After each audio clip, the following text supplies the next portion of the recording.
Merci les amis, merci de tenir à ces projets, merci de nous soutenir comme vous le faites. J'ai vu que le premier numéro de votre podcast Le Narratif, ça n'a pas encore un gros succès, mais ça a été bien accueilli. J'ai reçu beaucoup de vos messages, beaucoup m'ont appelé pour me dire que c'était bien, la qualité de l'image, la qualité de l'émission, dans le fond des sujets qu'on a abordés.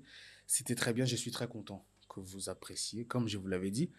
Le narratif, on va aller chercher les génies congolais pour mettre en avant, parce que nous voulons en effet impacter différemment l'imaginaire congolais qui pendant très longtemps a été meurtri par la médiocrité. Nous sommes une très grande société, on peut être une très grande nation si jamais on se projette très bien. Aujourd'hui, j'ai l'honneur de recevoir un jeune qui s'est distingué en politique. On va d'ailleurs parler de sa distinction en politique, qui a beaucoup de succès sur les réseaux sociaux, parce qu'il est tout petit peu atypique. Avec lui, on va discuter autour de l'État, de l'actualité, des partis politiques, de la sécurité, et on va légèrement faire son parcours politique. Lui, c'est Nathanaël Onokomba, à qui je dis bonjour. Bonjour, monsieur Eli Mondonga. Merci pour l'invitation. C'est un honneur pour moi de me retrouver dans votre plateau. En tout cas, sans vous faire des éloges, mais je dois quand même le dire. Vous êtes parmi les jeunes qui inspirent beaucoup, parmi les jeunes qui font encore du travail, du journalisme dans son état pur, avec des questions essentielles, avec des réponses en profondeur. Vous portez à vous le combat de la génération, mais fort malheureusement, comme nous le savons tous, vous n'êtes pas trop consommé dans une société qui est déjà pervertie, mais nous pensons que ce que vous êtes en train de faire sera un jour reconnu par des générations futures. J'espère que vous nous aiderez également à être consommés si vous estimez que le travail que nous faisons est important, notamment pour la génération. Si on ne nous écoute pas aujourd'hui, peut-être qu'on nous écoutera plus tard. Voilà pourquoi nous essayons de répondre à toutes vos invitations, parce que ici, je pense que c'est la qualité de débat. Bah écoutez, c'est un honneur. C'est un honneur pour moi également. C'est un plaisir surtout. Et j'espère que pendant une heure, on va essayer d'avoir un débat de hauteur et de qualité. Alors, pour commencer, moi, je voudrais, parce que il est vrai que beaucoup de gens vous connaissent, mais je voudrais revenir sur votre entrée en politique. Vous êtes très connu sur les réseaux, comme je le disais, parce que vous avez amené un style un peu atypique, à la fois ironique, j'avais pas dit, mais vous êtes de l'opposition, pour se moquer un peu du régime, se moquer un peu de ce qui sont devant vous. Et c'est ça qui vous a vendu sur la scène, qui vous a mis devant tous. Comment vous avez vécu ça? Moi, je veux vraiment m'intéresser à comment vous avez vécu votre réussite. Alors que, permettez-moi de le dire, moi j'ai trouvé que ce que vous faisiez était léger, parce que datant, on connaissait les politiciens en raison de leur art oratoire, de leur joute verbale. Mais toi, on te connaît parce que tu ironisais à saluer les premières dames, les chiens de responsables politiques. Comment est-ce que vous avez vécu ça? Est-ce que vous vous êtes dit, je suis stratégique, ça va? Ou vous êtes dit, j'arrive dans une société complètement éclatée, complètement détruite. C'est comme ça que la bêtise est consommée. Donc, je ne dis pas que vous avez fait une bêtise, mais c'est comme ça que je suis très connu. Comment vous avez vécu ça vous-même? Bon, mon style ironique ou sarcastique, pour d'autres personnes, et les autres qui disent que ce n'est pas de la qualité, les autres disent que ce sont de la comédie, voilà un peu ce que les gens disent. Mais moi, je pense que j'ai vécu ça comme une stratégie pour faire passer le message au sein d'une population qui n'a plus de repères. Vous savez, le peuple congolais est un peuple aujourd'hui sans identité, un peuple occupé. Pourquoi? Parce que c'est un peuple qui n'a pas d'objectif en fait. Mm. Et face à cela, il faut trouver le centre d'intérêt. C'est qui va mettre d'accord cette population et qui va pousser cette population à consommer les messages. Parce que l'objectif, c'est de passer le message. Même s'il faut faire de la polémique. L'objectif, c'est de passer le message. Parce qu'on s'adresse à une population, il faut que la population puisse saisir le message. Et vous savez, la deuxième de choses, c'est que nous sommes dans un État qui est à peu près vers la démocratie, un État qui frôle la dictature, d'où, La dictature. ouais, Alors d'où, que vous avez participé aux élections. Écoutez, je ne vais pas vous répondre Quoique ça. vous n'avez pas voulu aller aux législatives, si vous étiez allé aux législatives avec toute la notoriété que vous portez, vous auriez peut-être pu être député. Là, vous me parlez de la forme, Hmm. mais je parle de la réalité du fond. La démocratie, c'est les institutions La qui existent démocratie, chez nous. la démocratie, ce n'est pas que C'est la justice. La démocratie, ce n'est pas que les institutions. Hmm. Parce que là, nous sommes dans un état légal. Il y a une différence entre un état légal et un état de droit. Hmm. Un état de droit, c'est différent d'un état légal. Aujourd'hui, on peut légiférer un texte disant simplement que tous les hommes doivent être exécutés quand ils auront 30 ans. Hmm. Et le fait de respecter cette loi fait de nous un état légal et non un état de droit. Un état de droit, c'est la soumission hiérarchique au pouvoir politique, à l'ordre juridique établi. L'état de droit, c'est le respect de droits et libertés. L'état de droit, c'est l'égalité de tous devant la justice. Donc, beaucoup de choses entrent en jeu. Mais l'universalité du droit, c'est une question à débat, parce que le droit n'est pas comme la science naturelle qui porte en elle la vérité de la preuve de fait. Les droits tirent sa source aussi de la coutume. Ça peut être... il est de temps en temps différent, le droit. Oui, mais voilà pourquoi... les droits congolais ne correspondent forcément pas aux droits français. Le droit congolais, qu'on appelle le droit positif, c'est bien, c'est diffère de plusieurs États, mais le droit naturel inhérent à l'homme est universel. C'est-à-dire, vous n'allez pas me dire que le droit à la vie est exclusivement américain et non congolais. Vous n'allez pas me dire non, que ça, je ne le dis pas. Donc, voilà pourquoi je dis le droit naturel est universel. D'où, lorsqu'on parle de l'état de droit, c'est un état qui prend en compte le droit naturel parce que le droit positif est inspiré du droit naturel. Okay. Donc, là où je suis en train de dire qu'un état légal, c'est différent d'un état de droit. Un état de droit, c'est un état où il y a le respect de droits et libertés, il y a l'égalité de tous, il y a la hiérarchisation de normes. Vous voyez, tout ça, ça entre en jeu. Maintenant, nous sommes dans une société, monsieur Eli, où la population s'est lassée de politiciens, ne trouve plus d'intérêt. Parce qu'il y a des gens, comme vous l'avez dit, qui sont connus par des discours, l'éloquence, mais la population a tellement consommé ces gens depuis 1960 et il s'est dit, bon, je m'en fous. Je n'ai plus besoin de ces gens, ils me mentent. C'est-à-dire qu'il n'y a eu que des discours qui ne se sont pas fait suivre par des actes correspondants. Alors aujourd'hui, la population préfère suivre une série novelas, suivre de théâtre, en lieu et place de suivre une émission politique. Et c'est dangereux quand vous justifiez ça. C'est ça qui me fait peur. Voilà. Parce que ça fait que nous sommes pratiquement dans une société de la polémique. Voilà où, effectivement, nous sommes dans une société de la polémique. Effectivement. Mais ça ne construit rien, la polémique. Ça ne construit rien. Voilà pourquoi on doit trouver de remèdes. Et pour trouver de remèdes, il faut apprendre d'abord à captiver cette population. Parce que pour passer un message, il faut réunir les gens. Et pour réunir les gens, il faut convaincre ces gens-là à répondre à votre invitation. Et c'est comme ça que moi, j'ai réfléchi. Je me suis dit, qu'est-ce que je dois faire pour attirer l'attention de la population, en me protégeant moi-même? D'où j'ai trouvé bien d'utiliser l'ironie. En utilisant l'ironie, quand je salue peut-être, je dis, je salue Joseph Kabila Kabange, lui un Rwandais qui n'a pas voulu construire la route Gisenyi-Kigali, mais qui a construit la route... Essaye de le faire un peu pour nos téléspectateurs. Mais voilà, ça sera rien. Na pesi mbote na Joseph Kabila Kabange et Rwandais, oyo andima ko aboya ko tonga nzela ya Kigali ti Gisenyi, kasi atonga nzela ya Kinshasa ti Kikwiti. Directement, les gens comprennent que nous avons traité Kabila d'un Rwandais. Mais s'il était Rwandais, il allait favoriser la construction du Rwanda. Mais en étant Rwandais, lui, il a construit Kinshasa jusqu'à Kikwit, 523 km. Mais aujourd'hui, nous avons un président congolais. Mais lui, il ne construit rien. Et donc, le pays va mal. Donc, le Congolais comprend très bien. Dans l'état où les politiciens l'ont mis, de ne pas s'intéresser au débat politique, d'office, il va me suivre. Mais quand vous... J'attends ce que vous me dites. J'attends, effectivement, parce que la communication, c'est aussi... Enfin, le rôle premier, c'est d'abord de captiver l'attention pour passer un message.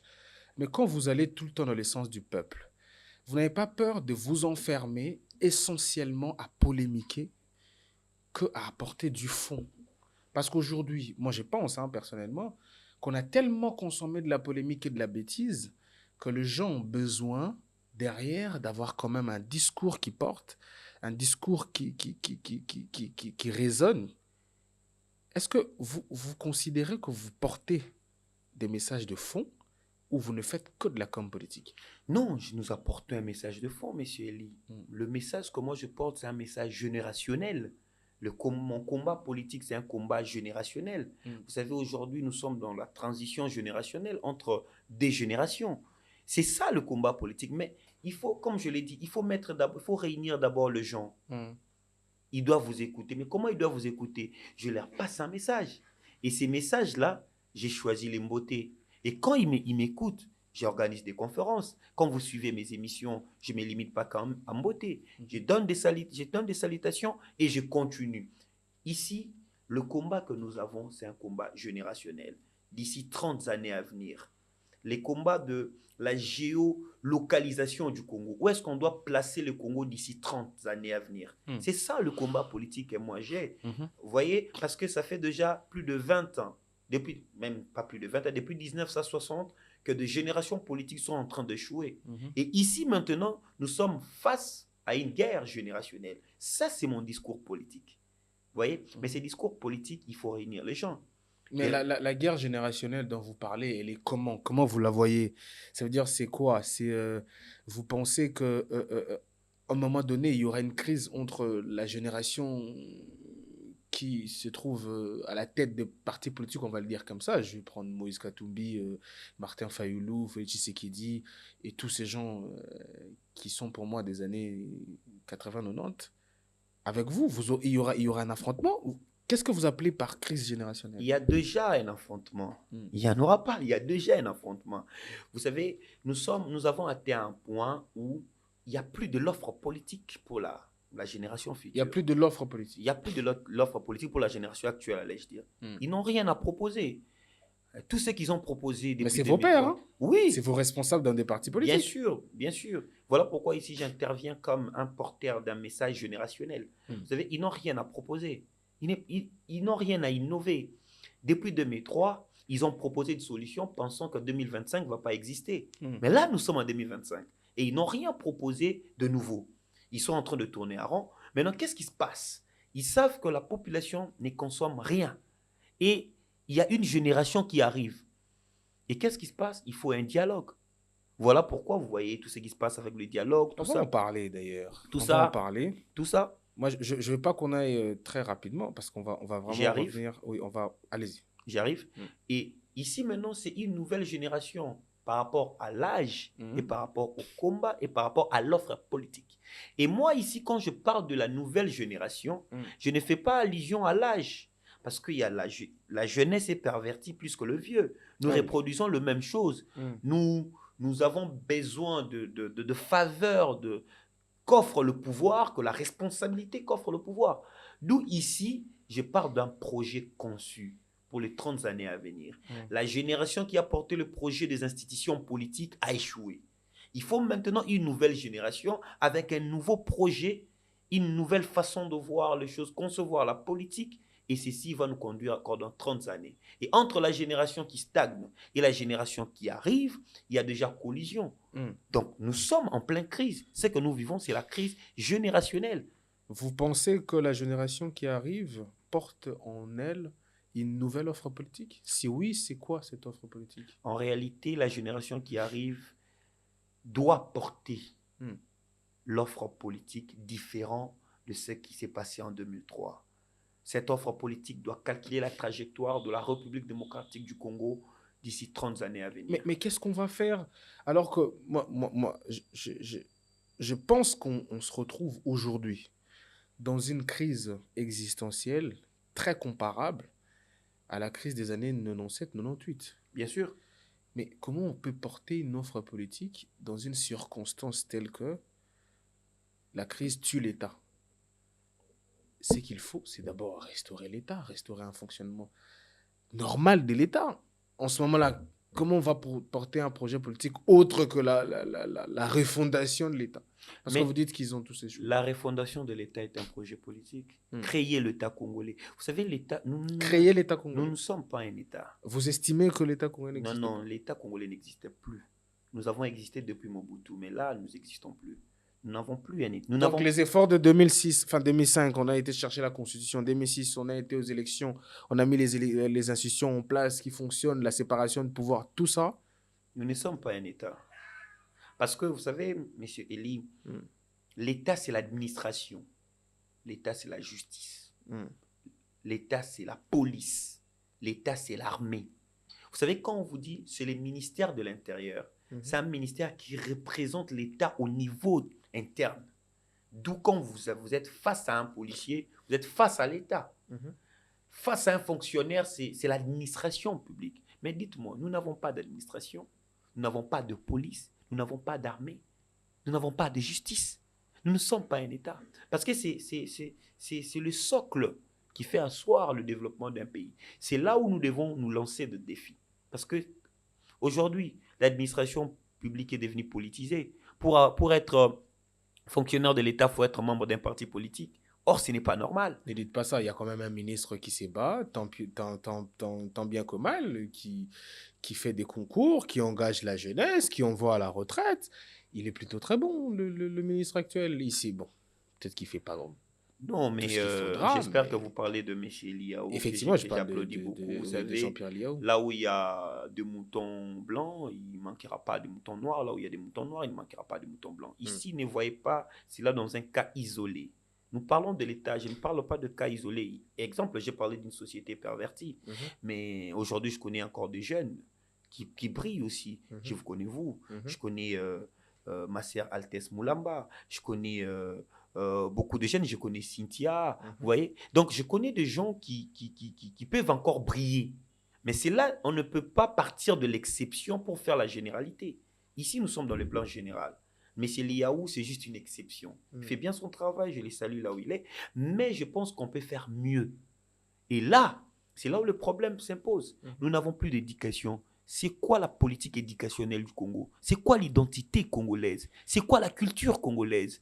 Nous n'en avons pas. Connaissons-nous l'histoire du Congo? Nous n'en avons pas. Si nous n'avons pas d'histoire, fabriquons alors une histoire. Parce que si vous voulez appeler l'élite aujourd'hui, posez-leur la question. Depuis 1960, quelle est la suite des événements? Personne ne sera au courant. Personne ne va vous expliquer. D'où moi je pense que la refondation de l'État, la création de l'État congolais au sens pur, serait la solution pour les 30 années à venir. Parce que moi je pense que ce que nous vivons aujourd'hui, ce n'est pas une crise. Comment faire pour créer de manière pratique, dans les circonstances qui sont les nôtres, dans l'espace-temps qui est le nôtre, comment on va faire pour créer l'État, comme vous le dites? Parce que généralement, les discours politiques, vous êtes un peu dans la surface. Descendons dans une réalité. Comment faire pour créer un État dans un espace territorial occupé, où règne une rébellion, où nous avons à la limite des ordres étatiques, parce qu'il y a aujourd'hui des entités qui sont administrées par d'autres personnes que ceux à qui le peuple congolais a remis légitimement le mandat. Comment faire pour créer cet État-là? Ça, c'est la première question. Avec qui? Est-ce que vous jugez que la jeunesse d'aujourd'hui serait légitime pour des fonctions politiques de qualité, pour un fonctionnement des politiques de qualité? Ou, parce qu'on va se le dire, c'est quand même une jeunesse très mal formée, qui a étudié dans la corruption, qui a vu la génération d'avant lui, comme vous le dites, échouer, alors lamentablement. Comment elle va s'en sortir? La réponse à ces deux questions, c'est juste avoir l'homme providentiel. Vous savez, l'homme providentiel, c'est celui qui détient le pouvoir politique. Nous avons, le Congo a besoin aujourd'hui d'un Mao en Chine. Le Congo a besoin d'un Vladimir Poutine en Russie. Vous voyez? Le Congo a besoin d'un Paul Kagame au Rwanda. C'est ça, le Congo a besoin d'un George Washington. C'est ça. Le Congo a besoin de ces gens-là. Vous prenez Paul Kagame pour un modèle? Paul Kagame, c'est un modèle pour le Rwanda. Il avait un projet politique depuis 1994 qu'il est en train d'achever. Ce que nous voyons aujourd'hui, Visite Rwanda, c'est la conclusion de son projet politique depuis 1994. Faire vulgariser leur génocide, créer la nation rwandaise, bâtir un État rwandais, alors créer des patriotes rwandais, créer des infrastructures et inviter les peuples de l'extérieur à visiter le Rwanda. C'est ça son projet politique. Et nous aussi, on a besoin d'avoir notre propre projet politique avec un homme politique que j'appelle l'homme providentiel, comme a été général de Gaulle en France. un homme qui regarde, qui imagine les années à venir. Vous voyez, c'est ces gens-là que nous avons besoin. Aujourd'hui, si nous avons cet homme au sommet de notre pays, nous aurons ces changements que nous voulons. Nous aurons ces changements. Et si nous n'avons pas ces gens, écoutez, nous allons encore pleurer beaucoup d'années. Nous allons pleurer beaucoup d'années. Et ici, moi, je suis à la recherche de l'homme providentiel. Vous êtes politique, je le disais tantôt, vous êtes porte-parole des pistes pour l'émergence. Vous avez été au cœur du fonctionnement politique lors des élections. Est-ce que vous pensez que cet homme providentiel ou provident se trouve dans nos partis politiques aujourd'hui?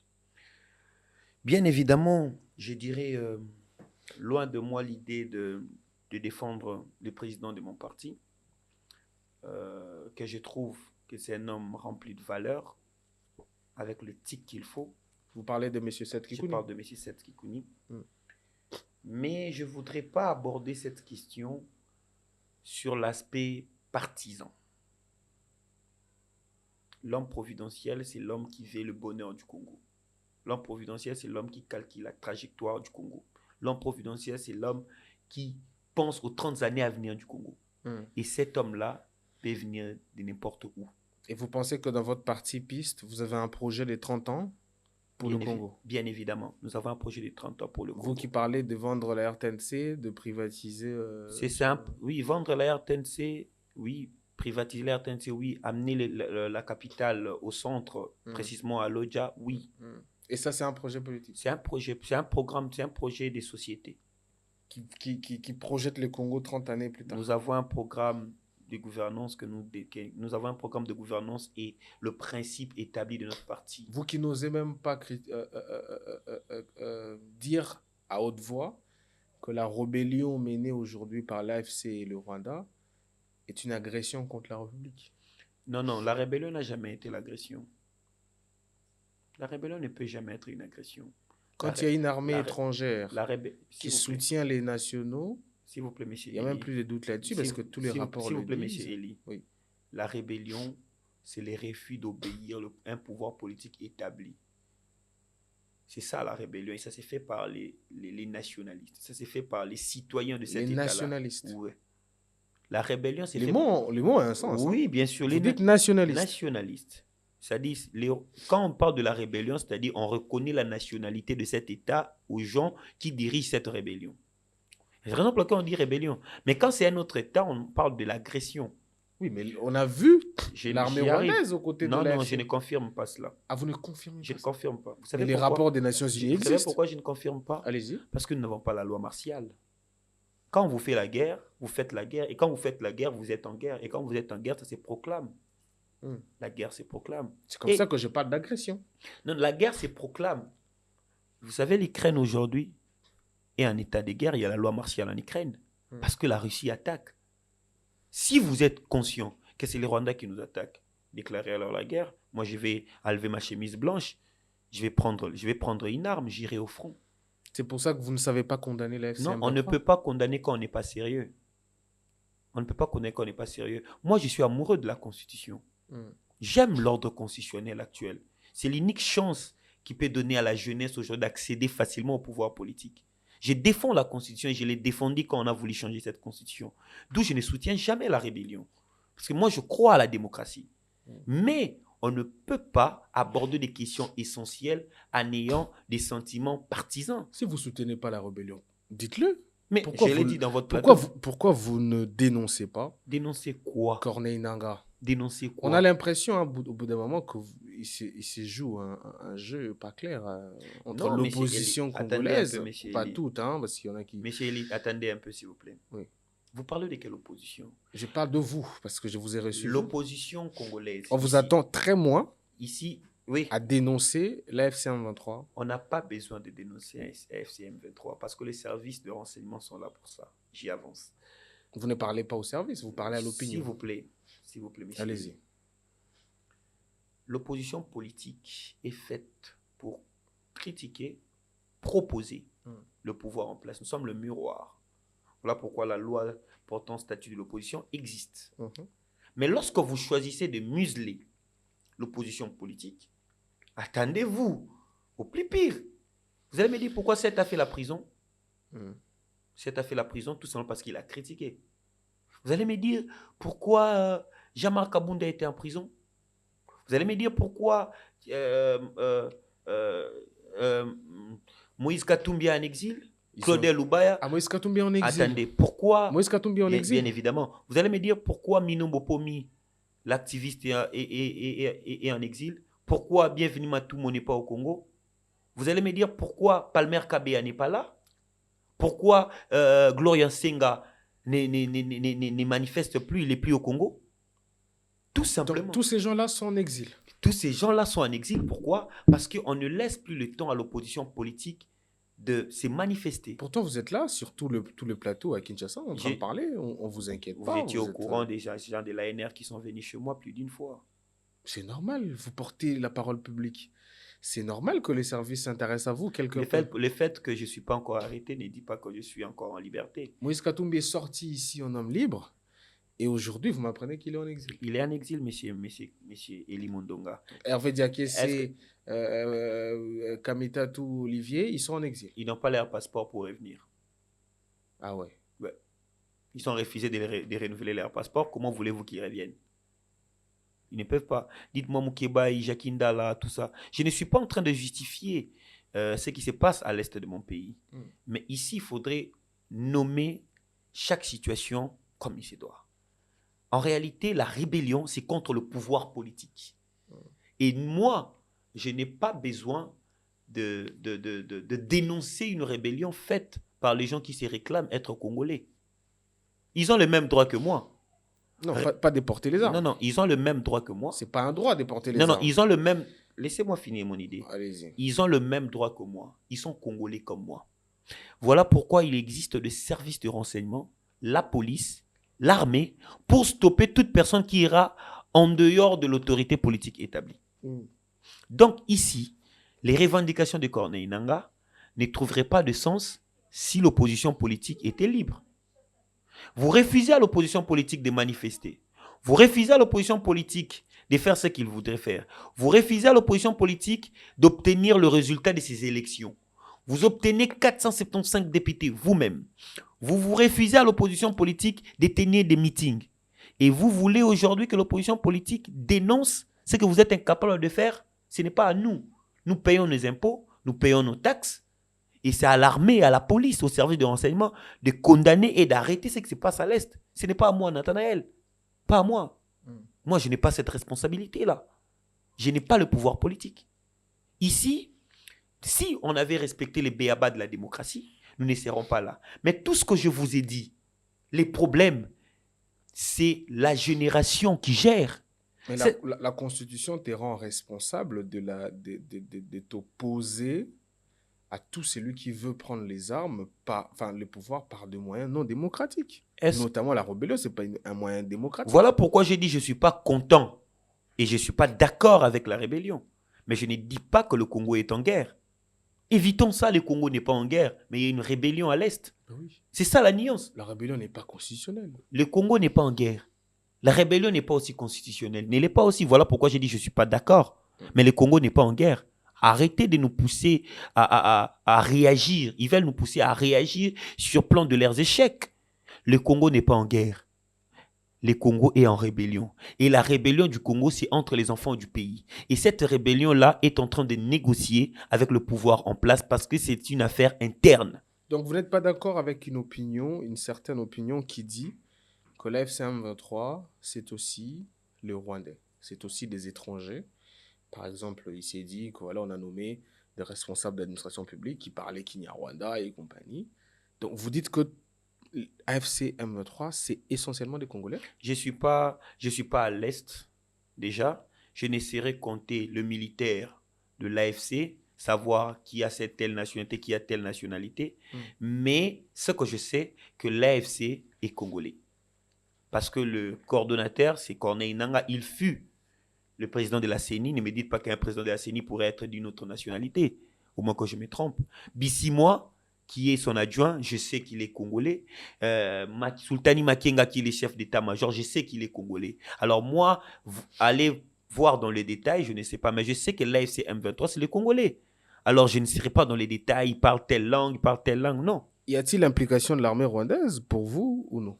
L'implication de l'armée rwandaise, derrière le M23. c'est une base arrière pour le M23. C'est dangereux cette façon que vous avez de... Non mais permettez-moi, cette façon que vous avez de banaliser, de réduire ça à quelque chose de fait benin. Ça veut dire que, oui, les soutiens de l'armée rwandaise, c'est une base arrière. Mais oui, mais monsieur Eli. C'est suffisant, quoi. Non, monsieur Eli, s'il vous plaît, s'il vous plaît. Vous ne voyez aucune gravité derrière tout ça? Il y a une gravité derrière tout ça, mais je vous rappelle ici, nous avons signé un accord avec le Rwanda en matière économique. C'était à Goma avec le président de la République. Vous vous souvenez qu'à ces temps-là, le Congo n'était pas agressé? À ces temps-là, il n'y avait pas de M23. À ces temps-là, il n'y avait pas on appelle ça de ADF Nalu. Moi, ici, je suis dans votre plateau pour parler de questions de fond. Ce sont des questions de fond. Écoutez, entre le Rwanda et l'Ouganda, qui doit nécessairement soutenir les M23? C'est l'Ouganda. Pourquoi? Parce que l'M23 est arrivé à Goma par Bunagana. Et Bunagana n'est pas en frontière avec le Rwanda, mais plutôt avec l'Ouganda. Dites-moi. Et l'Ouganda, c'est notre allié. Pourquoi on n'a pas signé une opération de traque commençant par l'Ouganda? Donc, vous remarquerez ici que la question de l'Est n'est pas traitée avec du sérieux. Ici, l'on se sert de cette question de l'Est pour justifier les compétences et l'échec du pouvoir en place. Or, tout simplement. Tout simplement. Alors que la question de récidive, de rébellion à l'Est ne commence pas avec le régime actuel, par exemple. Non, ne commence pas avec le régime actuel. Là, c'est depuis Mobutu. Écoutez, vous savez qu'ils nous ont fait la guerre la première fois? Ce n'était pas le Rwanda, c'était l'Angola. Dites-moi comment Mobutu a mis fin à ça. J'espère que vous connaissez l'histoire des Chaba 1 et Chaba 2. Bien sûr. Comment Mobutu a mis fin à ça? Vous écoutez l'Angola nous attaquer à nouveau? Donc, pour vous, la récidive de la rébellion dans ces parties orientales de la République est essentiellement une question des compétences politiques. C'est essentiellement la question liée à la gouvernance. Créons un État. Pendant 30 ans. Créons un État. Les jours où le Congo deviendra un État, le Rwanda ne fera rien. Vous vous concentrez sur le Rwanda, mais vous oubliez le Centrafricain. Vous oubliez le Sud-Soudan. Vous oubliez le Congo-Brazza. Vous oubliez la Tanzanie. Vous oubliez la Zambie. Vous oubliez l'Angola. Nos 9 voisins. Nos 9 voisins, vous oubliez. Mobutu a régné depuis 65 à 97 ou à 95. Vous avez écouté une fois le territoire congolais occupé par les Rwandais? Parce que nous étions un État. On avait une armée, on avait une police, on avait une administration. Soyons juste un État. Nous allons résoudre ces problèmes. C'est fini. Mais de quel œil vous voyez aujourd'hui toutes les tractations autour de cette question sécuritaire à la recherche de la paix durable? Aujourd'hui, il y a une multitude de processus. On va prendre la Senko, on va prendre Luanda. Je ne sais même plus si le processus de Luanda existe toujours. Aujourd'hui, il y a le processus de Doha, les États-Unis, l'Union africaine avec énormément de mandataires ou de pacificateurs, je ne sais même plus comment les appeler. Comment vous regardez, vous, en tant que politique, toutes ces démarches menées par le régime? Est-ce que vous estimez que ça pourra nous permettre, en effet, d'appliquer votre diagnostic, qui est celui de l'absence de l'État, comme la cause de tout ce que nous vivons? Moi, je pense que, sincèrement, je ne voudrais pas être pessimiste, mais ça ne va rien aboutir. Ça va calmer momentanément, mais ça ne va pas apporter la solution durable. L'unique chose à faire, c'est réunir les Congolais autour d'une table, afin de définir les priorités pour les 30 années à venir, la création d'un État, et ensuite voir ce qui va arriver après. Parce que vous savez, le Congo est une banque du monde. Le Congo, c'est la réserve de la communauté internationale. Raison pour laquelle vous voyez certains de nos minéraux, nous ne pourrons pas l'exploiter. Nous sommes interdits d'exploiter notre faune. Nous sommes interdits d'exploiter notre pétrole. Non, Le gaz, le- on le- ne peut pas exploiter. en termes de faune, c'est parce que bon, beaucoup d'autres faunes appartiennent quand même à un patrimoine universel, Tout simplement, mondial. l'Amazone, les Brésiliens sont en train d'exploiter leur forêt. Hmm. Tout simplement parce que le Congo est une réserve. Et la question de la politique au Congo est essentiellement sensible. D'où je trouve même l'erreur au président de la République de dire je vais confier les minéraux aux États-Unis. Et pourtant, les États-Unis n'ont pas droit de regard sur le Congo. D'où la question essentielle, c'est faire appeler les Congolais, être autour d'une table. Trouvons une solution. Mais quel Congolais? Parce que vous, tout à l'heure, vous faisiez le lit de l'échec de la génération politique, Voilà. qui est encore aujourd'hui au cœur de cette crise, qui est au devant de la scène. Vous voulez qu'on ramène les mêmes Congolais qui ont échoué il y a 20 ans? Voilà pourquoi ma mission, c'est de trouver l'homme providentiel, M. Elie. Nous trouvons l'homme providentiel aujourd'hui. D'ici 6 mois, le Congo serait remis sur pied. Vous savez que la Russie était corrompue jusqu'à la moelle épinière avec les oligarques. Mais aujourd'hui, regardez la Russie. À l'avènement de Poutine, tout a changé. La Chine n'était pas ce qu'elle est aujourd'hui. Le Rwanda, 94, c'était un village. Vous savez que les hommes providentiels ont toujours un peu la manie d'être des dictateurs. Ce n'est pas un problème. Ce n'est pas un problème. Ce n'est pas un problème. Donc, on en est là aujourd'hui à prescrire la dictature comme une solution. Je ne prescris pas la dictature, mais je prescris la solution pour mon peuple. On a besoin de développement. On a besoin de celui qui aime le Congo. Vous savez, Henri Sion ne parle pas de la dictature parce que l'État existe. Quand l'État existe, on s'en fout de la politique. Pourquoi on va faire la politique? On peut servir notre État d'une autre manière. On n'a pas besoin de faire la politique. Toute la jeunesse aujourd'hui font la politique ou fait la politique. Pourquoi? Parce que nous pensons que c'est l'unique moyen d'être entendu, l'unique moyen d'avoir la chance dans la vie, c'est faire la politique. Or, ce n'est pas ça, M. Elie. Nous faisons la politique, c'est pour servir la société, c'est pour administrer la société. Et si nous avons la capacité d'avoir la chance partout où nous serons de servir notre société, écoutez, on ne fera pas la politique. Nous avons besoin de l'homme providentiel. Nous avons besoin de celui qui va mettre les intérêts du pays avant. Celui qui est capable de mourir même après 1 mois, mais de laisser le Congo dans une bonne direction. Mais si on a besoin d'un homme providentiel, alors à quoi va nous servir le dialogue? C'est à travers le dialogue que nous pourrons peut-être trouver cette personne. Parce que si le dialogue voudra placer de principe sur les élections qui arriveront en 2028. Mais les dialogues, on l'a fait en 2002. Oui, on a échoué en 2002. Voilà pourquoi nous voulons Pourquoi on a échoué en 2002? Parce que c'est ça que vous préconisez. Vous voulez qu'on aille à un Pharmacien City, si je comprends très bien. Ouais. Qu'on aille à un Pharmacien City, qu'on trouve la calmie, et à partir de là, qu'on mette en place une feuille de route pouvant nous permettre de mettre en place un État, de créer un État, comme vous le dites. Mais c'est exactement ce qu'on a fait en 2002. Ouais, c'est exactement ce qu'on a fait en 2002 avec une génération qui a échoué. Voilà pourquoi aujourd'hui, je prône l'avènement d'une génération avec un projet de société clair. Mais eux aussi, ils avaient un projet de société. Qu'ils ont quand Joseph Kabila a dit quand lui allait chercher la constitution, c'était un projet de société. Les 1+4 c'était une transition qui devrait emmener aux élections, ensuite à la mise en place des institutions comme le seul moyen de légitimation du pouvoir, c'était un projet de société. C'était un projet politique même, je peux le dire. Bien sûr. Mais c'est Elie. J'espère que je ne sais pas si on est en train de se comprendre. En réalité, nous ne pouvons pas inventer la roue. La roue existe. Moi, je cherche vraiment à comprendre pourquoi vous accusez la génération qui passe ou qui est là à avoir échoué. Parce que je trouve que c'est important de comprendre. Si on sait pourquoi ils ont échoué, peut-être que vous éviterez de faire les mêmes erreurs. Ils ont échoué tout simplement parce qu'ils n'ont pas su savoir quelle est la trajectoire qui devait porter le Congo. Ils ont oublié leur mission. La mission était essentielle de créer l'État, de mettre les institutions en place. Et depuis 2006 jusqu'à aujourd'hui, l'alternance nous a permis à redresser. Et en redressant, nous avons perdu même l'espoir qu'on avait de la création de cet État avec l'avènement du président Félix Tshisekedi. On se retrouve exactement en 2002. Vous pensez que c'est lui le problème? En réalité, il est à 50% le problème. Et lui et toute la classe politique. Et là, maintenant, nous voilà encore à la case de départ.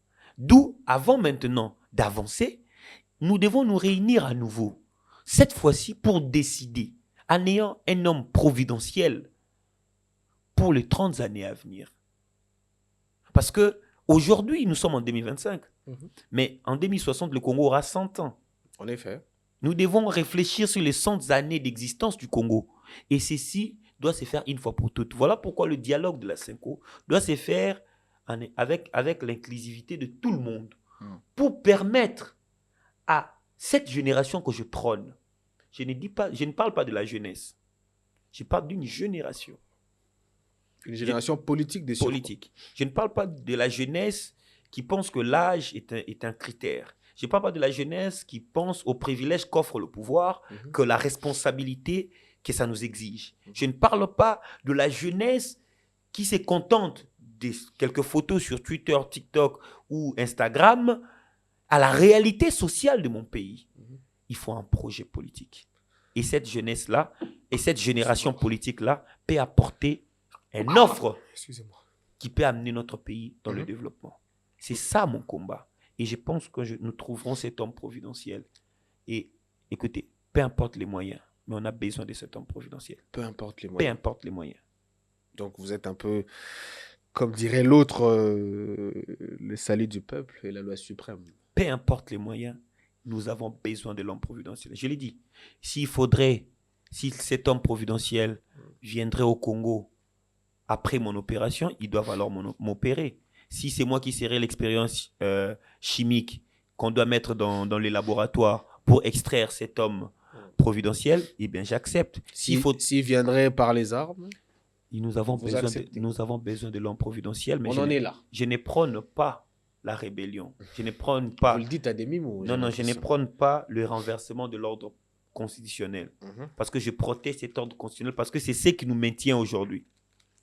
Mais je pense que nous avons besoin de l'homme providentiel, peu importe les moyens.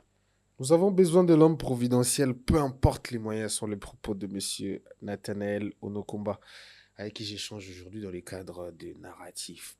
Parlons un peu de l'actualité pour changer un peu de registre. Vous avez lu comme moi, vous avez vu comme moi, qu'il y a eu une plénière qui s'est tenue au Sénat dans le sens de lever les immunités de l'ancien président de la République pour permettre à la justice de le poursuivre pour les griefs qui lui sont reprochés. Quel est votre regard politique? Parce que la question est éminemment politique. Quel est votre regard, votre réaction politique à cette actualité? Je pense que c'est un moyen de pression fait au président Joseph Kabila pour lui permettre soit de collaborer à nouveau avec le président Félix, ou deuxièmement, c'est une distraction pour occuper la population afin de ne pas se poser des questions essentielles.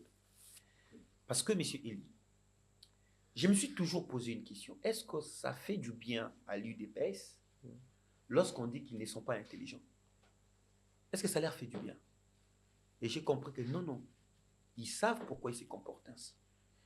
Vous devez savoir que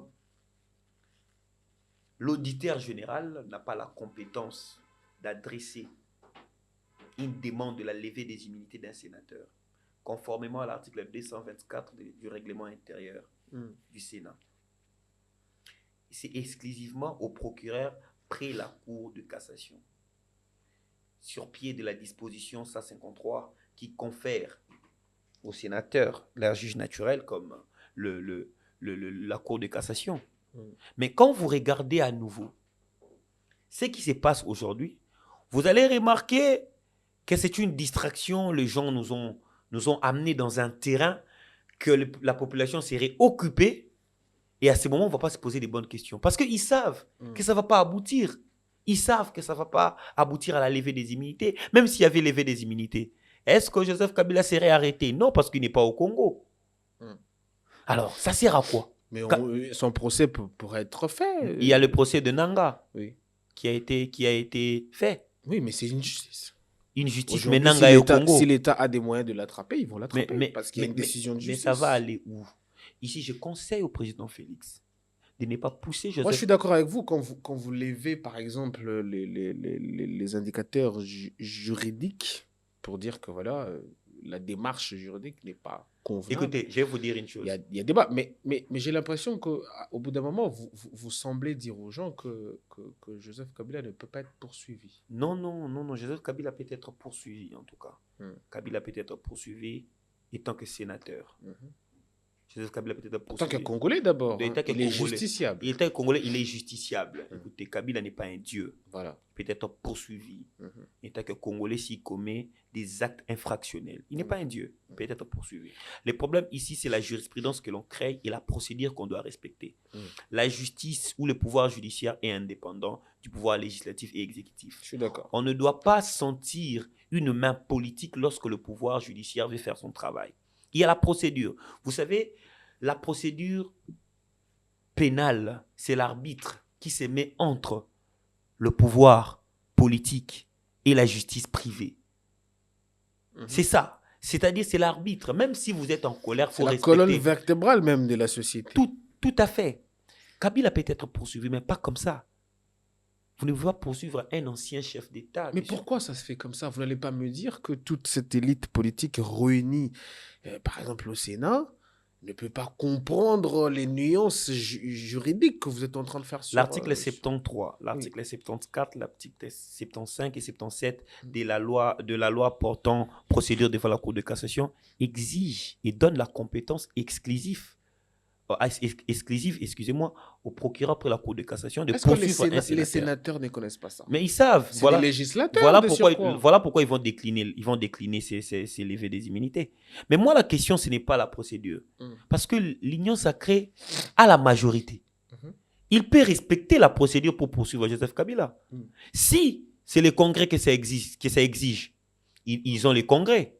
Si c'est le Sénat qui doit lever, ils ont la majorité au Sénat. L'opposition n'a que 6 sénateurs. C'est comme ça qu'il y a eu plénière. Mais pourquoi ils ne doivent pas respecter la procédure? C'est ça la question. La procédure doit être respectée. La question, c'est la procédure doit être respectée. On ne doit pas sentir une main noire derrière une action judiciaire. Et aujourd'hui, j'ai l'impression que le président Félix est dépassé par les événements. Voilà pourquoi je pense qu'ils ont échoué. Ils ne savent pas quoi faire. Je vais vous dire une chose. Allez-y. Vous savez, je suis du Sankourou. Dans ma province, pour la première fois, nous avons eu un gouverneur. Un jeune gouverneur qui, fort malheureusement, aujourd'hui, se retrouve dans la rébellion, chose que je condamne, que je n'apprécie pas. Mais regardez, c'est monsieur qui a ses entreprises, c'est monsieur qui est un homme riche, un jeune qui quitte l'Europe pour venir servir sa province. Il vient comme un gouverneur, il passe, il est gouverneur, il apporte son projet de société. N'est-ce pas? Le président Félix cherchait sur les gens qui devaient développer. Mais il est destitué plus de 24 fois. Et il y a le full stop plus de 50 fois. Mais ça, c'est pas le président Félix. Écoutez, mais le président Félix a le ministère de l'Intérieur. Quand je dis full stop, c'est-à-dire après 2 semaines, full stop vient à Kinshasa. Les députés s'y sont réunis, motion. Full stop, il est à Kinshasa. Un gouverneur qui a géré une province sans le gouvernement provincial. Son gouvernement n'a jamais été installé. Tellement il était harcelé par les parlementaires. Voilà. Et pourtant, c'est quelqu'un qui avait des ambitions, il voulait faire développer la province. Et une personne pareille se retrouve face à un chef de l'État qui, lui, il dit, mais président, je vais simplement appliquer ta politique là-bas. Et le président ferme les yeux. C'est passé. Et le monsieur part, aujourd'hui il est à la rébellion. Nous avons perdu un Congolais. Vous vous rendez compte? C'est ce qui se passe avec tous les ministres. Un ministre qui a de bonnes relations avec le président, il s'en fout de ce qu'il va faire de la population. Nous avons les mandataires. Il a de bonnes relations avec le président, il s'en fout. Nous avons eu un ministre ici qui nous a dit qu'il se partage l'argent du projet. Un ancien ministre. Un ancien ministre. Merci. On se partage l'argent du projet. Il est où? Il est en train de marcher dans la ville de Kinshasa. C'est pour vous dire que nous n'avons plus d'offres politiques. Le président Félix n'a plus de projet politique. Il s'est dit, bon, 2028 est coca. Faites mieux que l'État existe, c'est fini. Mais nous ne pouvons pas vivre ça, M. Eli. D'où moi je pense que tout ce qui se passe, c'est une distraction. C'est une scène de théâtre. D'où la jeunesse et la génération qui arrive doit prendre conscience de ce qui nous attend. Messieurs Elie, je peux vous choquer. Je parle avec vous, mais je peux mourir demain. Je parle avec vous, je peux mourir ce soir. Rien ne me garantit que je vais vivre après 20 ans. Mais qu'est-ce qu'on va retenir de vous et de moi? Qu'est-ce qu'on va retenir? On va retenir qu'on avait de voitures? On va retenir qu'on avait des immeubles? On va retenir qu'on était puissant? Pendant qu'on est en train de chasser le Congolais à l'étranger parce qu'il détient le passeport congolais? Soyons fiers de notre pays si nous construisons une offre politique, un projet solide dans les 30 ans à venir. Je vous rassure, on n'aura pas besoin d'un visa. Mais c'est ça la vision. La jeunesse, vous n'êtes pas unis. Vous êtes tous dans des partis politiques. Vous suivez ceux que vous accusez d'avoir échoué. Mais moi, je suis un peu pessimiste. J'attends bien ce que vous dites. J'attends bien votre appel. Mais je me demande, l'offre politique, c'est aussi les individus. Je ne vois pas dans le microcosme politique, surtout jeunes. Ils existent. Espérons que je connais des jeunes brillants, je connais des gens brillants. Je parle d'ailleurs de mon président Seth Kikouni, qui est un jeune brillant. Qu'on salue là où il est. Qui est un jeune très brillant. Vous voyez comment il vit sa politique. C'est un jeune qui n'a pas suivi les avantages sociaux pour exister en politique. Mais je pense qu'il y a beaucoup de gens. Mais aujourd'hui, au sein de la jeunesse, il n'y a pas la profondeur du débat, excusez-moi de le dire. Mais quand je prends par exemple la question de la rébellion, puisqu'on est en train de finir, il nous reste quasiment 10 minutes, la question de la rébellion, elle est aussi identitaire. Ça fait 30 ans que nous vivons les crises armées à l'Est, notamment parce que, bon, il y a une communauté qui s'est dit être exclue, compagnie. Évidemment qu'il y a de la manipulation politique. Mais j'attends pas au milieu de la jeunesse politique la réflexion, par exemple, sur la question identitaire. Vous savez, quelle est l'identité congolaise aujourd'hui? Quels sont les stéréotypes pour être appelé congolais? Qu'est-ce qui fait de vous congolais plus que, par exemple, un étranger qui posséderait, je sais pas moi, un passeport ou un... Est-ce qu'on a... C'est quoi? C'est un corpus culturel? C'est un stéréotype physique? Qu'est-ce que c'est l'identité congolaise? J'attends pas ce débat-là dans le milieu de la jeunesse. Vous connaissez à cœur notre hymne national? Oui, je connais un peu. Oui. Vous pouvez m'aider? Je ne peux pas le réciter, c'est long. Non, mais juste 3 phrases. Vous voulez quelle partie? Le début. Les débuts. Début congolais. Il faut le chanter pour que je m'en souvienne. Uni par le sort. Voilà, uni par l'effort. Pour l'indépendance. Uni pour l'indépendance. Écoutez, début congolais, uni par le sort. Oui. Uni par l'effort. En effet. On s'y limite là. C'est ça le projet politique. C'est ça la réponse à ta question. Quel est ce sort? Vous parlez de 1885? Le sort qui nous unit. Quel est le sort qui nous unit? C'est le Congo. Le fait de se retrouver congolais aujourd'hui. Et la deuxième de choses, c'est l'effort que nous fournissons. De le rester. De le rester. Et l'effort, c'est par la création d'un État solide. Mais vous créez l'État pour... L'un des éléments de l'État, c'est le peuple. J'arrive. Quand ce peuple est divisé sur les questions identitaires. J'arrive. Vous savez, uni par le sort, uni par l'effort. L'effort, c'est les développements. L'effort, c'est l'échange politique. C'est l'échange des cultures. L'effort, c'est les autoroutes.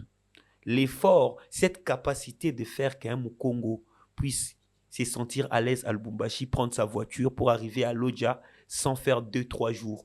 L'effort, cette capacité de faire ressentir celui qui est à l'Est d'être le frère de celui qui est à Kinshasa. L'effort, c'est le fait d'électrifier le Congo. Si tu vois cet effort-là, de créer une armée, l'effort de créer la police, l'effort de créer le service des renseignements, c'est cet effort-là de nous doter d'une identité commune, l'effort de nous doter d'une histoire, l'effort de nous doter d'un objectif commun. C'est cet effort qui manque à la question que vous avez posée. Parce que ici, c'est l'État qui donne l'identité. C'est l'État qui fait respecter l'identité. Partout au monde, il y a des conflits identitaires. Mais seul l'État qui fait asseoir son identité supérieure, c'est que nous appelons la nationalité. C'est l'État qui fait asseoir que nous sommes Congolais. Je n'ai pas besoin que vous soyez un Tutsi, que vous soyez un Rwandais, écoutez-moi, vous soyez un Katangais, vous soyez qui que ce soit, aussi longtemps que vous êtes Congolais. Pour l'État, ça va. Et ça, c'est l'effort et non le sort. Et le projet politique congolais, on a oublié l'effort. Et nous voulons que le sort puisse combler les vides de l'effort. C'est ça le problème. Lorsque il y a l'injustice sociale, c'est parce qu'il n'y a pas l'effort. Lorsque nous avons des failles dans la police parce qu'il n'y a pas l'effort, d'où moi je pense aujourd'hui on peut se réunir pour un projet politique solide pour bâtir cet effort qui fera de nous une nation congolaise. Parce que c'est ce que Kagame a fait au Rwanda. On ne parle plus de Hutu et Tutsi. On en a plus, ils n'ont plus besoin de Hutu et Tutsi. Ils n'ont plus besoin de dire non, c'est vous qui avez tué Abiyarimana, c'est vous qui avez fait. Ils n'ont plus besoin de ça. Aujourd'hui, ils se disent nous sommes Rwandais. Nous avons vécu génocide. Merci, monsieur Nathan. Quoi qu'il y ait un débat là-dessus, parce qu'il y a énormément de penseurs qui pensent que voilà, c'est une nation par l'intimidation, par l'effort, parce qu'il y en a beaucoup qui disent que les Hutus préparent une forme de revanche. Ça a toujours été. Je ne l'affirme Ça pas. a toujours été. Mais ça s'attend de gauche à droite. Non, non, mais il y ça a, a il y a toujours débat, effectivement. Écoutez, ça a toujours été comme ça. Les gens Ouais. vont dire ceci. Ouais. Mais croyez-moi, aucun Rwandais à l'extérieur du pays Hmm. va vous brandir sa tribu au lieu de sa nationalité. Vous voyez? Mhm. Ils vont vous dire, quand ils commémorent les 30 ans, les Hutus ne vont pas dire que nous ne commémorons pas cela, ou les Tutsis vont dire que nous ne commémorons pas cela. Moi, je ne suis pas totalement d'accord parce que dans la classe diasporique rwandaise, je pense que les Hutus et les Tutsis se fréquentent très peu ou carrément ne se fréquentent pas. Mais bon, Même si c'est fréquent, écoutez, même si c'est fréquent, même si c'est fréquente pas. Oui, c'est pas notre sujet. Non, non, même si c'est fréquente pas, Mhm. ils sont Rwandais. Tout à fait. Le problème, c'est qu'on En ne plus, peut pas. de surcroît, ils sont un même peuple. Ouais, on ne peut Ils ont pas. une même langue. On ne ils peut ont- pas. voilà. On ne peut pas. On ne peut pas suivre. Écoutez, écoutez. Moi, je pense. Pourquoi nous avons 4 langues nationales? Mm. Pourquoi? On peut choisir soit le lingala, devenir une langue nationale. Ça, c'est une vraie question parce qu'effectivement, on est plusieurs peuples. Non, non, on est plusieurs On est peuples, plus de 400 mais on peuples. doit trouver. On est Quand on plusieurs. dit d'ailleurs 4 langues nationales, c'est discriminatoire. On doit trouver une langue Il y en a qui plein. va nous mettre d'accord. Et je pense que le lingala fera l'affaire. Bah, les Mukongo ne sera pas d'accord avec Non, toi. non, mais le Congo parle le lingala. Partout au Congo où vous irez, on Parce que parle ça a le été lingala. imposé par un régime des 32 ans. Bien voilà. sûr. Et là, ça fait l'affaire. Partout où vous irez, vous allez parler lingala, quelqu'un va comprendre. Pourquoi ne pas nous mettre d'accord d'abord sur une langue? Oui, parce que la nation, c'est également une langue. Une langue. Mettons-nous d'accord sur une langue. Mhm. Parlons ensemble le lingala. Étudions en lingala. Communiquons en lingala. Travaillons en lingala. Et vous allez voir, nous allons nous identifier d'abord par une langue. D'où aujourd'hui, on n'aura pas... Non, moi je suis Moulouba, vous êtes Moulouba, mais vous devez parler le lingala. Moi, je pense qu'on peut construire une nation avec les Français, par exemple, qui, pas dans les sens d'étouffer nos propres langues, mais dans les sens de converger. Parce que je pense personnellement, c'est vraiment une pensée que je lance comme ça, que si on veut aller dans le sens de construire une nation autour de l'une de nos langues, des langues de l'un de nos peuples, ça va être énormément dur. Les Américains l'ont fait, hein. Ils ont pris l'anglais qui n'était pas une langue... Bien sûr, voilà, bien sûr, mais les nous avons les souches Français. américaines, Nous avons ont les fait Français une- qui est une Ils langue ont fait une officielle. nation autour de ça. Nous avons les Français qui est une langue officielle. Mm. Mais pourquoi pas avoir le lingala comme langue nationale? Pourquoi pas, hein, pourquoi pas, si on se met d'accord. Je suis d'accord avec toi quand tu dis Nous ça. n'avons même pas une histoire. Oui, je suis d'accord avec toi quand tu dis ça, parce que de toute façon, la langue en tant que élément véhiculaire de la communication, c'est pas de ça qu'il est le problème. Mais il est le problème quand la langue devient un élément des civilisations, en effet. Il faut juste une discussion entre tous les peuples et qu'on se converge autour d'un projet civilisationnel commun. Je suis d'accord avec toi. Moi, j'ai salué un grand frère à moi, Ntale Shishambo, qui est quelqu'un de Sud Kivu, qui disait pourquoi on ne se met pas d'accord, par exemple, à tous rentrer dans le projet civilisationnel Congo, du peuple Congo. Je parle du Congo central, qui, à son avis, est quand même une civilisation bien vieille parmi les civilisations qui existent, les Luba, Lunda et compagnie. Pourquoi c'est des réflexions comme ça qu'on lance. Et moi, ce que je voudrais, c'est que la jeunesse politique dans laquelle vous vous trouvez discute de ces choses. Mais ça se fait de plus en plus très rarement. Voilà pourquoi quand nous avons des occasions de passer sur vos plateaux, sur votre plateau, on a le temps d'en discuter. Vous savez que le Congo, nous n'avons pas une histoire commune. Oui. C'est aussi un problème. Nous n'avons pas une histoire commune. Nous ne savons même pas c'est quoi nos origines. Nous ne savons même pas comment est née notre nation. Et on est obligé de partir de 85, qui, à mon avis, c'était quand même une violence pour le peuple que nous sommes, pour raconter notre histoire. on est vraiment à la fin. Je vais juste ouvrir une petite brèche un peu continentale avec vous. Est-ce que vous vous sentez panafricaniste? Pourquoi je pose cette question-là? Parce que vous avez évoqué les 9 voisins tout à l'heure. Vous avez évoqué les 9 potentielles menaces qu'on peut avoir. Mais quand vous avez conscience de ça en tant que politique, quel est votre degré de panafricaniste quand vous êtes un Congolais qui se sent menacé par le 9 voisins? Est-ce que vous êtes panafricaniste? Est-ce que c'est un niveau dans votre réflexion politique ou pas du tout? Non, je suis panafricaniste en fait, mais pas dans le sens prôné par nos amis qui pensent que le panafricanisme c'est le refus de l'Occident et autres. Je suis pas dans ce sens-là. Je pense que le panafricanisme pour moi c'est cette collaboration entre les Africains, entre nous, se sentir à l'aise, marcher partout. Voilà pourquoi le EAC, Collaboration politique. voilà pourquoi le EAC existe, voilà pourquoi la SADC existe. Donc vous êtes panafricain au niveau politique. Ouais, au niveau politique, même au niveau culturel. Au niveau culturel, oui. Mais le problème ici, c'est que vous êtes chez vous à la maison. Être chez vous à la maison, m'avoir comme votre frère n'exclut pas le fait que vous fermez votre porte-à-clés avant de dormir. Bien sûr. Parce qu'on ne maîtrisera jamais les intentions de chacun d'entre nous. Et il faut déjà définir cette fraternité parce que moi, cette fraternité africaine, elle est à quel niveau? Voilà. Moi, j'avoue aujourd'hui que je ne comprends pas. Un terme comme l'africanité, je ne le comprends pas. Moi aussi, Qu'est-ce que c'est l'africanité? Je ne comprends pas. Ben oui. Je comprends. D'ailleurs, quand on dit des mots africains, je le dis, hein, je sais que je serai critiqué de le dire, mais quand on dit des mots africains, je ne sais pas ce que c'est. Parce que quand je fréquente un Malien,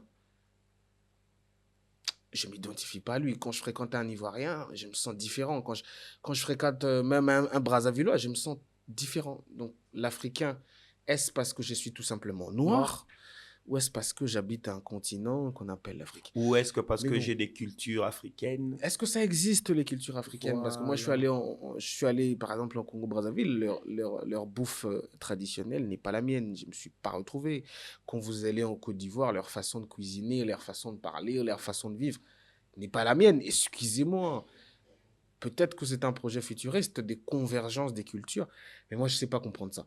Bon, on aura fini par là parce que c'est vraiment pas l'objet de notre discussion, mais j'aimerais te revoir à nouveau parce que ces questions-là me passionnent vraiment, où on pourra avoir une discussion où, voilà, avis contre avis, parce que c'est quand même un podcast où on est à l'aise. Donc, on a fini. Malgré on n'a pas parlé de moi, mais bon, on parlera de ça la prochaine fois. Malgré on n'a pas parlé de toi, on parlera de ça la prochaine fois. J'espère que tu vas revenir d'aussitôt parce qu'il y a énormément de dossiers autour desquels faudra discuter. Puisque tu demandes qu'on parle de toi, il y a un tweet de toi récemment où tu parles du ministre de la Justice. Ça fait toller. Beaucoup ont cru voir un soutien, alors qu'on te connaît comme un fervent critique du régime. Qu'est-ce qui s'est passé? Un rapprochement avec l'Union sacrée? Moutamba t'aurait acheté? Ou nous, tes lecteurs, on a mal compris? Vraiment, en très bref mot, parce qu'on a fini. Bon, les gens n'ont pas juste les gens n'ont pas compris, c'est ça. Parce que mon tweet, c'est ma conclusion. Alors pourquoi je demande beaucoup à mes lecteurs de toujours me lire, me relire 3 fois avant de commenter mes posts, parce que c'est ma conclusion qui est l'essence ou l'économie de mon tweet. J'ai dit, donc, le procureur n'a pas besoin d'injonction pour agir. Donc, votre tweet, c'est la conclusion. C'est la conclusion. C'était une ironie, en vrai. En réalité, c'est la conclusion. Parce que tout ce que j'ai étalé au-dessus, c'était la défense du ministre. Tout ce que le ministre va nous dire à la télé. Non, moi, j'ai combattu. Il y a tout un complot contre moi. Il y a ceci, il y a cela. C'est tout ce qu'il va dire. Vous avez rapporté d'abord son propos. Son propos. Et à la fin, j'ai dit, donc, le procureur n'a pas besoin d'injonction. C'est à lui d'adresser à l'Assemblée nationale et c'est à lui maintenant, cette fois-ci, de poursuivre le ministre, de motiver sa décision afin d'obtenir soit la destitution du ministre et la mise en accusation du ministre. Nous saluons le ministre de la Justice qui traverse un moment tumultueux. Ça arrive en politique, courage à vous. J'espère vraiment que vous sortirez de là indemne et innocent. Si, parce bien que sûr. Le contraire, en fait, les gens ne se rendent pas compte. la défaillance de l'élite, je vais vraiment le souligner, la défaillance de l'élite provoque la désorganisation de la société. Parce que ceux censés être nos modèles, quand ils échouent, c'est un supplice psychologique pour toute la société. C'est comme dans la famille. Quand un parent échoue, les enfants échouent d'office parce que c'est un supplice psychologique. Et je pense que l'exemplarité en politique, je vous parle aussi en tant que jeune, est une portée importante et indispensable qu'il faut prendre en compte quand on fait de la politique. Parce que nous vous mettons de la lumière, nous mettons de la lumière sur vous. Si vous n'êtes pas de modèle, ceux qui viendront après vous ne le seront pas. Alors, monsieur Nathan, on a fini. On a quand même une culture dans ces podcasts. Si vous avez aimé la conversation, je sais que vous allez revenir, mais invitez quelqu'un. Ça peut être de n'importe quel bord, politique, culturel, mais invitez quelqu'un que vous aimeriez regarder dans la prochaine émission, devant votre canapé, et que vous aimeriez qu'il soit là où vous êtes aujourd'hui, pour que vous le regardiez pendant que je parlerai avec lui. Si vous pouvez lui adresser un message direct, vous citez son nom, vous dites, bah voilà, je voudrais que vous soyez le prochain invité, parce que voilà, pour des raisons qui sont les vôtres, hein, que vous donnerez ou pas, je ne sais pas. Bon, là, je pense que cette émission est une émission de qualité. Merci. Je m'adresse au président Seth Kikouni, que je pense qu'après un temps d'incarcération injuste, avec ce qu'il a comme notion sur les identités, je pense que je sais que c'est quelqu'un qui n'aime pas trop parler. Mais président Seth, je vous en supplie, quand vous verrez cette vidéo, de passer dans cette émission. Les Congolais veulent vous entendre, veulent vous écouter. Au-delà de débats politiques, au-delà de passer dans les émissions souvent pour apporter votre touche politique, ici, c'est une émission où on veut vous découvrir vous. Alors moi, je vous invite personnellement, solennellement, s'il faudrait que je vienne vous prendre, président Seth, je vais le faire. Mais je voudrais vous voir sur cette chaise afin de répondre aux questions de Congolais. Je suis d'accord avec toi. On fera le fort, président. Vous avez votre invitation. On va vous la faire parvenir encore, surtout autour des questions identitaires. Ouais. Parce qu'il faut dire qu'il est enseignant sur cette matière-là et qu'il a fait un master là-dessus. Et le Congo, c'est quand même une histoire des identités controversées. Ça sera important. Merci. Merci à toi d'être venu. C'était vraiment un plaisir. Je crois qu'on a eu une discussion de qualité. Oui, je vous remercie. Je ne vous ai pas suffisamment interrompu parce que ce que vous disiez, permettez-moi, hein, des fois je te tutoie, des fois je te vois, mais ce que tu disais m'intéressait vraiment personnellement. Je dois avouer que j'ai été agréablement surpris par la maturation de votre propos politique. Et ça, je te le dis à cœur ouvert et très sincèrement.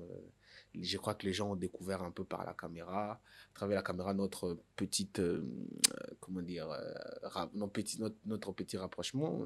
J'avoue qu'on se connaît bien. Et continue comme ça. Merci. On a besoin, plus que jamais, d'une jeunesse qui sera consciente des responsabilités qui sont la leur. Ou la sienne, si je dis bien. Parce que vous devez créer un État, comme tu l'as dit, qui n'a pas osé exister depuis 65 ans.